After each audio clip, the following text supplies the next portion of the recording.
रात के तकरीबन 3 बजे का वक्त था जब सलीम ने अपने नीले ट्रक की कड़क कड़क आवाज में पहाड़ों के बीच एक पुरानी शाहराह पर सफर शुरू किया। सड़क बिल्कुल खाली थी।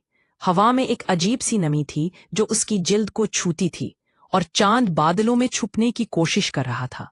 सलीम एक पुराने ड्राइवर की हैसियत से दिल के लिहाज से बड़ा बहादुर था, मगर उस रात कुछ ऐसा होने वाला था जो उसकी बहादुरी की आजमाइश करेगा।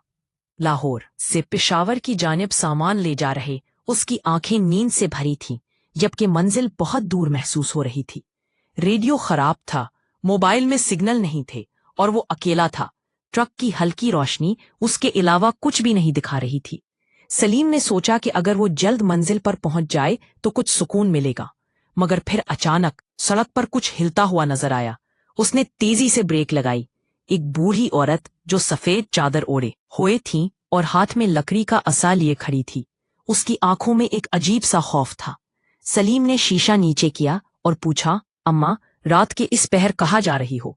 औरत ने धीमी आवाज में जवाब दिया, बेटा, मेरा गांव आगे है, सवार कर लो।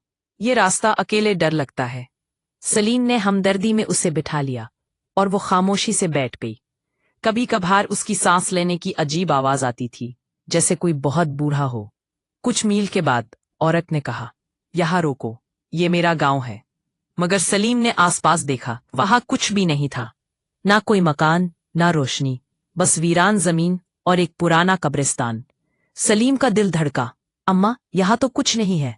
औरत ने आहिस्ता से सर घुमाया और अब उसका चेहरा सियाह राख जैसा हो चुका था।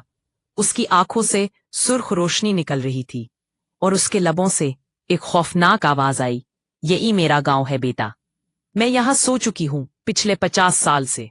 सलीम ने एक खौफनाक चीख मारी और ट्रक को तेजी से आगे बढ़ाया, मगर उसकी स्क्रीन पर औरत का चेहरा झलकने लगा। रेडियो खुद ब खुद ऑन हुआ और एक ही जुमला दोहरा रहा था, वापस कब्रिस्तान आ जाओ सलीम।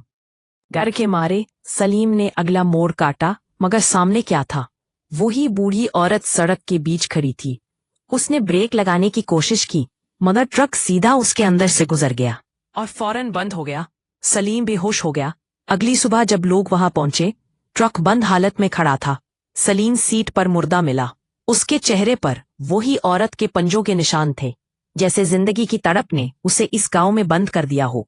लोग आज भी इस सड़क को अंधी सड़क कहते हैं, जहां रात के बाद कोई ट्रक ड्राइवर अकेला नहीं गुजरता।